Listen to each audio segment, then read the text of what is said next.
Hello, LP Brown artists. This is Mrs. Bloom. Welcome back to another week of art. Last week, we talked a lot about lines and adding colorful lines to our artwork. This artist that you see up on the screen is Romero Britto, and his art is all about bright colors, lines, and positivity. So we are going to learn a little bit about his artwork. Here are some examples. So he's from Brazil. He's self-taught, which means he didn't go to school to learn art. He just practiced on his own. He would find pieces of cardboard. He'd color on the backs of papers. He'd paint on whatever he could find. So looking closely at this art, you can see it's kind of like what we created last week. There's lots of lines and patterns. Each section has a different type of line. So we're going to create our own art inspired by Romero Britto. And I highly suggest that you look him up online and check out some of his artwork. He even sells things like suitcases if you are wanting some of his artwork. All right, so what you'll need today is a piece of paper, any color, any size. If you're wanting to be like Romero Britto, you could even find a piece of cardboard or dig through your recycling. I'm all about that. And crayons, and if you want, watercolors. I love watercolors because they aren't too messy. All of you should have received some watercolors. If you didn't, you can use whatever you can find around your house. All right, I'll meet you back here and we'll begin. We are going to start our drawing today with our paper horizontal, also known as landscape. This is side to side instead of vertical, also known as portrait. So horizontal paper, get a dark crayon ready, and we are going to draw a leaf. Now, you are welcome to get a leaf from outside and trace it or look at it to help you draw, or you can follow along with me. As we know, leaves look different based on the plant, so you can choose what kind of leaf you want to draw. I'm going to start mine with a long curved line. So we want to make it take up almost the entire paper. I know sometimes it's hard to draw big, but we're going to try to draw as big as possible today. Next, from the line, we're going to start doing a curved design around. And you can take your finger to help you practice.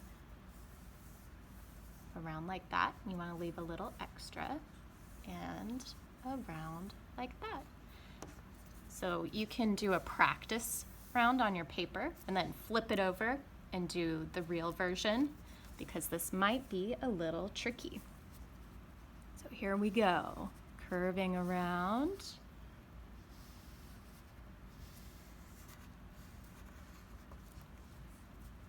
And on the other side. And it's not going to be perfect. That doesn't matter. We want our leaves to have personality. Next, from this main line, you're going to draw some lines on each side to cut it into sections.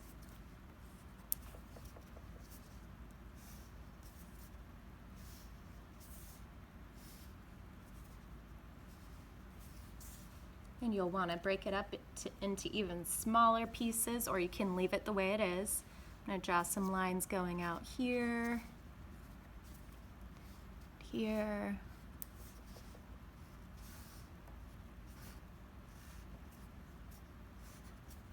ta-da!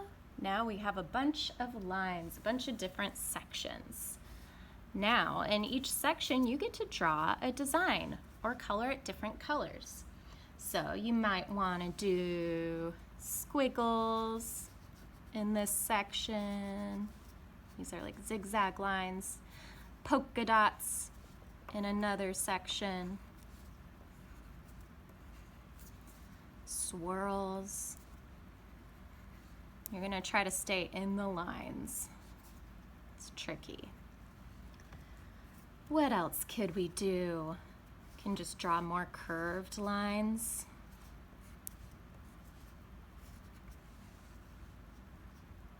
If you know how to draw hearts, you can draw hearts. Wavy lines.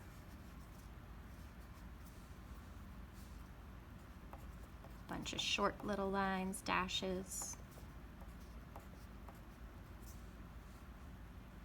And if drawing the lines is too tricky for you, you could just leave it plain without the patterns and then color it in with either crayon or watercolors. It's up to you. So the patterns might be too much of a challenge, and that is completely fine. You do what you're comfortable with. More polka dots.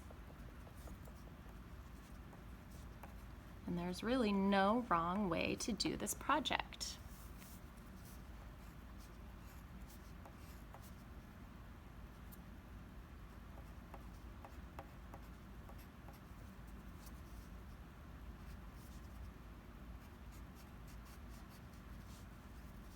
And then I'm going to start repeating some of my favorite designs. I love hearts, and Romero Britto also loves hearts. He covers his artwork in hearts and polka dots. Maybe you have a favorite thing that you like to draw. If you like to draw cats, you can draw a cat in there.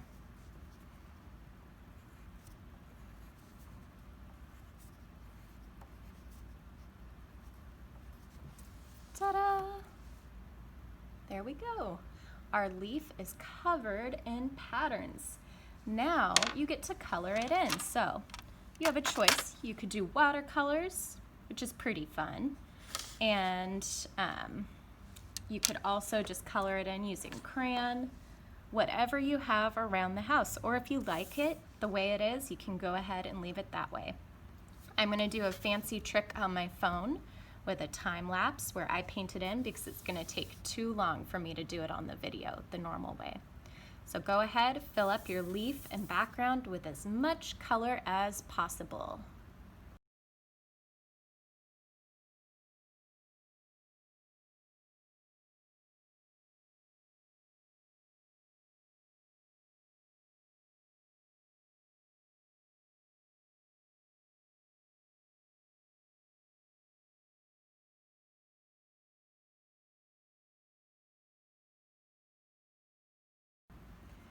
Here we go, here's my colorful leaf, and you'll see the background I started doing a splattering technique because when I first started painting, a few drops of paint got on the background and I looked at it and thought, hey, that's actually kind of cool looking. So I'm just getting my paintbrush wet with some paint on it and splattering. You're gonna wanna make sure that you clean up after this because it does get a little messy, but we do know watercolors are washable, so even if you get some splatters like I have on my sweater, I know that it will wash off. There you have it. I hope you guys have fun with this project and continue to make more bright and colorful leaves to brighten up our fall. This week I want to share another book by Barney Salzberg, and this book is called The Beautiful Oops. Now in life and in art, we all make mistakes, and I think we can learn a lot from those mistakes, but also they can turn into beautiful things. So the beautiful oops. Oops, a torn piece of paper is just the beginning.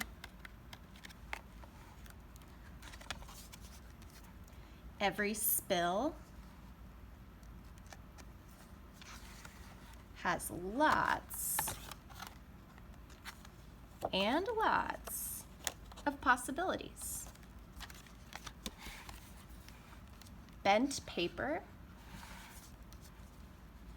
is something to celebrate. A little drip of paint lets your imagination run wild. A scrap of paper can be fun to play with. A smudge and a smear can make magic appear. A stain has potential if you play with its shape. holes in your paper, exploring are worth exploring. This is cool. You can peek through and see all the lines and patterns in it. When you think you have made a mistake, oops, think of it as an opportunity to make something.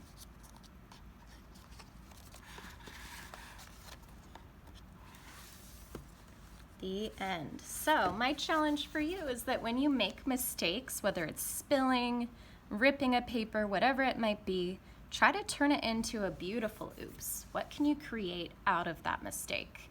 Just go with it. Instead of throwing the paper away, turn it into something new.